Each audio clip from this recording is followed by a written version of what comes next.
ہاں ابھی تبلیغ جماعت والوں کے جو لیڈرز ہیں نا، ہاں ہاں ان میں سے قاسم نانوتھی نے یہ لکھا کہ ہمارے نبی کے بعد کوئی نیا نبی آ سکتا ہے. Can you believe this? No, we are not at all. But they have written in their books. 101% cannot be. They have written in their If book. they have written it, I have it is shirk and I have- no. something which they have It's kufr. Kufr. I have the screenshot with me. Yeah. I have the book also with me. Tomorrow I'm getting the book also. I can show you. Inshallah. Yeah. ہمارے نبی کے بعد کوئی نیا نبی آئے تو ہمارے نبی ہی لاسٹ نبی رہیں گے، نیا نبی آ سکتا ہے. ایک بات یہ لکھی.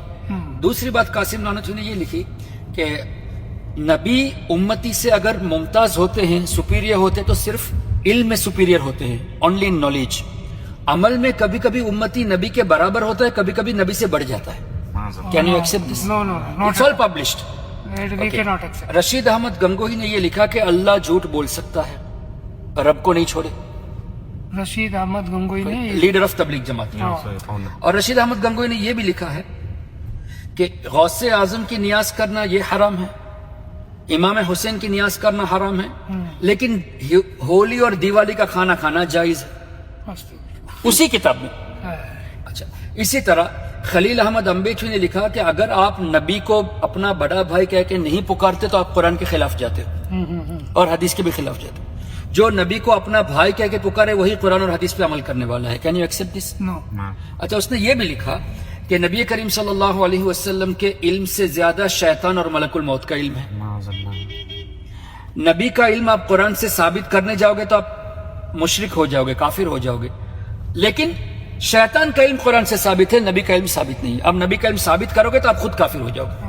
Can you accept all this? No, no, no. Now these people are the 101% leaders not. of Tabligh Jamaat. Yes. Now our argument is آپ ان سے جیسے اشرف علی تھانوی، ہاں. اس نے یہ لکھا کہ نبی کریم صلی اللہ علیہ وسلم کے علم غیب پر مان لیتے ہیں کہ علم غیب ان کو ہے، تو کون سی اسپیشلٹی ہے؟ تھوڑا علم اللہ نے دیا ہے، اس کا یہ کہنا بعض علم، پارٹ آف علم اللہ نے دیا ہے. تو جب پارٹ آف علم اللہ نے دیا ہے تو پارٹ آف علم تو جانوروں کو بھی ہے، پاگل کو بھی ہے، بچے کو بھی ہے. Can you compare like this? No, no, you cannot. That نبی is کا علم اگر uncomparable. if Nabi's ilm is part in the sight of Allah, Yes, sir.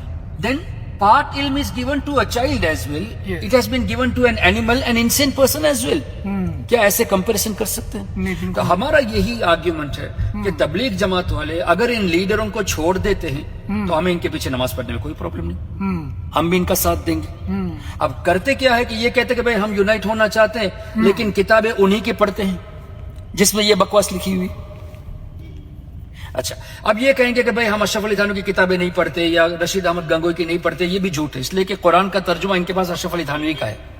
اور اشرف علی تھانوی نے نبی کے بارے میں اس میں یہ لکھا ہوا وجدک ضالا فہدی میں کہ نبی جو ہے نا گمراہ تھے، اللہ نے ان کو ہدایت دی. تو نبی اگر گمراہ، اللہ جن کو نبی بناتا ہے ان کو سب کچھ دے کر بناتا ہے، بالکل سب عطا فرماتا ہے. 101%. جس کو اللہ نے الیکشن تو نہیں ہے نا نبی نہیں، کو. selected Selected ہے. ہے. تو اللہ کی سلیکشن میں آپ کہتے ہو کہ وہ گمراہ تھے تو اللہ کی سلیکشن پہ بلیم کرتے ہو نا.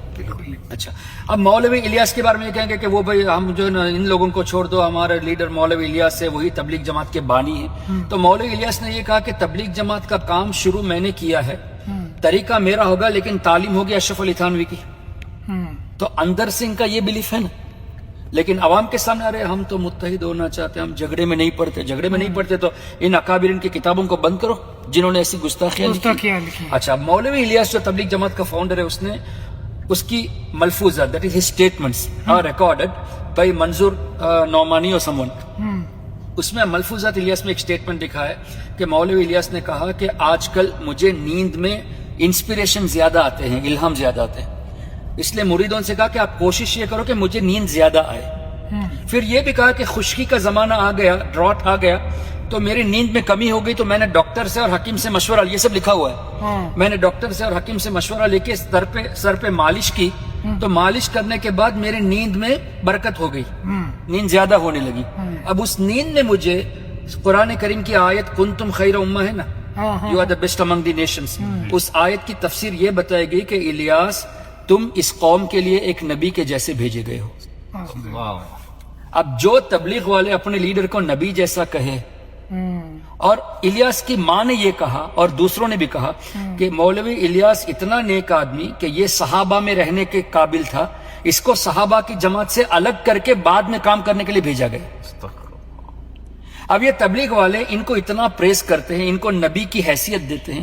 رشید احمد گنگوہی کو قطب زمانہ کہتے ہیں, غوث اعظم کہتے ہیں, قاسم نانوتوی کو نبی کہتے ہیں, یعنی نبی کی طرح وہ بند بولی میں. بند بولی میں. تو ایسے سب یہ باتیں کرتے ہیں اور یہ کہتے ہیں کہ ہمیں ان سے تعلق نہیں, پھر بھی ان کی کتابوں کو آج بھی چھاپتے ہیں دارالعلوم دیوبند سے. جب آپ کا ان سے تعلق نہیں تو ان کی کتابیں چھاپتے ہی کیوں آپ؟ بالکل. اچھا, پھر ہم جب بات کرتے تو کہتے کہ نہیں بھائی انہوں نے جو لکھا تھا ان کا ارادہ ایسا نہیں تھا. تو اس کا مطلب ان کا ارادہ ایسا نہیں تھا, مطلب you believe that they did wrong. They did wrong. تبھی تو تعویل کرتے ہو نا. You are trying to justify کہ ان کا ارادہ ایسا نہیں تھا. نہیں تھا. جب ارادہ ایسا نہیں تھا اس کا مطلب تم جسٹیفائی کرتے ہو, اس کا مطلب تم مانتے ہو کہ انہوں نے غلط لکھا. تو جب مانتے ہو غلط لکھا تو چھاپتے کیوں ان کی کتابوں کو؟ چھوڑ دو. اب یہ کہیں گے کہ نہیں ان کی اچھی باتیں ہم لیتے, اچھی باتیں لینی ہے تو اچھی باتیں لینے کے لیے پوری کتاب کو چھاپتے ہو جس میں غلط باتیں بھی تو ہے نا. تو آپ اس کی اچھی بات کو اب دوسروں کو سناؤ گے تو آدمی کنونس ہونے کے بعد اس کی دوسری کتابیں ڈھونڈ کر جائے گا تو اس میں وہ غلط باتیں بھی تو ملے گی. مل جائے گی. اسی لیے تو حدیث میں منع کیا گیا کہ بد مذہب لوگوں سے خود کو بھی دور رکھو, ان کو اپنے سے دور رکھو. اس لیے کہ اچھا ان سے سلام کرنے کو منع کیا گیا, ان کے ساتھ کھانا کھانے سے منع کیا گیا, ان کے ساتھ شادی کرنے سے منع کیا گیا, اور ان کی نماز جنازہ پڑھنے سے منع کیا گیا, اور ان کے پیچھے نماز پڑھنے سے منع کیا. ہم نے نہیں کیا, ہمارے آقا صلی اللہ علیہ وسلم نے منع فرمایا. اچھا, اب لوگ کہتے ہیں کہ قرآن کہتا ہے کہ متحد ہو جاؤ, تو ہمارے نبی کیوں ڈسیونائٹ کرے لوگوں کو؟ تو کیا ہمارے نبی قرآن پہ عمل نہیں کیے؟ کیے نا, بالکل. ہاں, تو اس کا مطلب کیا ہے؟ یونٹی ان کے ساتھ ہے جن کا بلیف ایک ہو. جیسے امام شافعی, حنفی, مالکی, حنبلی بلیف میں سب ایک ہے. یہ یونٹی ہے. آپ شافعی سے جھگڑو مت, مالکی حنبلی سے جھگڑو مت, بلیف میں سب ایک ہے. ان کے پیچھے پڑھ سکتے ہیں. ہاں, وہ کوئی پرابلم نہیں, وہ الگ چیز ہے. لیکن یہاں عقیدے کا مسئلہ ہے. یہ عقیدے کا مسئلہ, تو اس پر ہمیں بہت توجہ دینی ہے. اچھا, تو ہمارا یہی آرگیومنٹ ہے کہ تم کہتے ہو کہ انہوں نے غلط لکھا, ان کا ارادہ یہ نہیں تھا, تو ان کی کتابیں چھاپو ہی مت, بات ختم کرو. چلو ہم سب یونائٹ ہونے کے لیے امام غزالی کی کتابیں پڑھو, ہم بھی پڑھتے, تم بھی پڑھو, ہم تمہارا ساتھ دیتے. بالکل. لیکن یہ ایسا نہیں کریں گے. یہ تبلیغی نصاب ہی پڑھیں گے, یہ فضائل اعمال ہی پڑھیں گے, مولانا زکریا کی لکھی ہوئی اور مولوی الیاس کی لکھی ہوئی کتابیں ہی پڑھیں گے, اور قرآن کا ترجمہ اشرف علی تھانوی ہی کا دیں گے یہ. اور فتویٰ پوچھیں گے تو فتاوی رشیدیہ سے دیں گے جس میں میلاد حرام لکھا ہے, امام حسین کی نیاز حرام لکھا ہے, اور دیوالی کو جائز لکھا ہے. اچھا, صرف دیوالی جائز نہیں لکھا, کوے کا گوشت کھانا ثواب بھی لکھا ہے. کیا کتاب ہے, میں تو آپ کو کل مجھ سے ملنا, میں دکھاتا ہوں کتابیں آپ کو, اور میرے پاس فون میں بھی ہے. یہ سب باتیں میرے بھائی, یہی وجہ ہے کہ ہم لوگ ان کے پیچھے نماز نہیں پڑھتے, اور وہ بھی اس لیے نہیں پڑھتے کہ ہمارے آقا نے فرمایا ایسوں سے دور رہو. اچھا, دو باتیں کہ ایک تو ہے کہ ان کو اپنے سے دور رکھو, اپنے کو ان سے دور رکھو, یعنی قریب آنے بھی مت دو, تم قریب بھی مت جاؤ. جب ہمارے نبی نے کہا کہ دور رہو, ہم ان کے پیچھے نماز پڑھ لیں.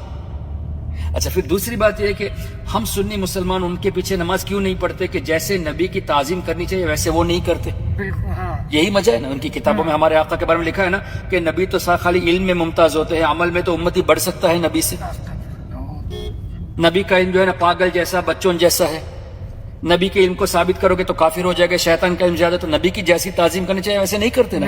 تو جس نبی نے ہمیں نماز دی, جن کے ذریعے نماز اللہ نے دی, انہی کی تعظیم ان کے دل میں نہیں ہے, تو ان کو امام ہم کیوں بنائے؟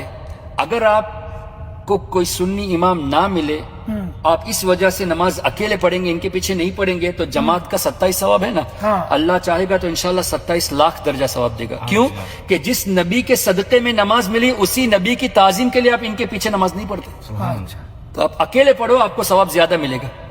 اچھا, پھر یہ کہ جس کے پیچھے پڑھتے ہو اگر وہ واقعی میں یہ عقیدہ رکھتا ہے جیسے اشرف علی تھانوی کا اور قاسم نانوتوی کا, رشید احمد گنگوہی کا تھا, تو وہ تو ایمان سے خالی ہو گیا. تو جب ایمان ہی نہیں تو نماز کہاں گئی بھائی؟ اسی کی نماز نہیں تو ہماری نماز اس کے پیچھے کیسے ہوگی؟ تو یہ کنفرمڈ ہے, یعنی میں دکھاتا ہوں نا کتابیں. نہیں, ایمان کی نماز نہیں ہوئی, پیچھے پڑھنے والے صاف دل کے نہیں, کیسے ہوگی؟ اس لیے کہ نماز میں آپ کو ابتدا کرنا ہے نا, یو ہیو ٹو فالو ہم. وہ رکوع کرے گا تو آپ کریں گے, وہ سجود کرے گا تو آپ کریں گے. اس سے پہلے آپ کریں گے تو آپ کی نماز ٹوٹ جائے گی. کس کی؟ اگر امام سے پہلے آپ کریں گے تو آپ کی نماز نہیں ہوگی نا. تو یعنی اس کی ابتدا ہی میں آپ کی نماز ہوگی, جماعت سے پڑھیں گے تو. نہیں, وہ میرے کو سمجھ میں آیا, اس کی ابتدا میں ہی نماز ہوگی. تب تو ابتدا ہی جائز نہیں ہے نا, جب اس کا ایمان ہی نہیں ہے. تو ابتدا بولے تو ابتدا بنے فالو. If he does رکوع, اگر جو ہے نا وہ رکوع کرے گا, آپ سجدے میں جائیں گے, آپ کی نماز ہوگی؟ نہیں ہوگی نا.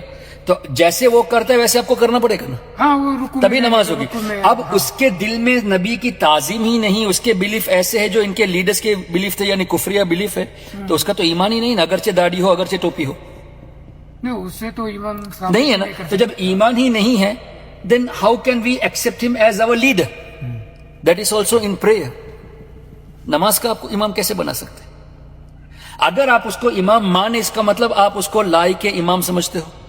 لائق کے امام کا مطلب ہے کہ اس کو مسلمان سمجھتے ہو. تو جس کا بلیف کرپٹڈ ہو اس کو مسلمان سمجھنا یہ خود کفر ہو جائے گا. اب ایک آدمی کا ایمان ہی نہیں ہے, اس کو آپ ایمان والا مانو گے تو کافر کو مسلمان ماننا بھی تو کفر ہے نا.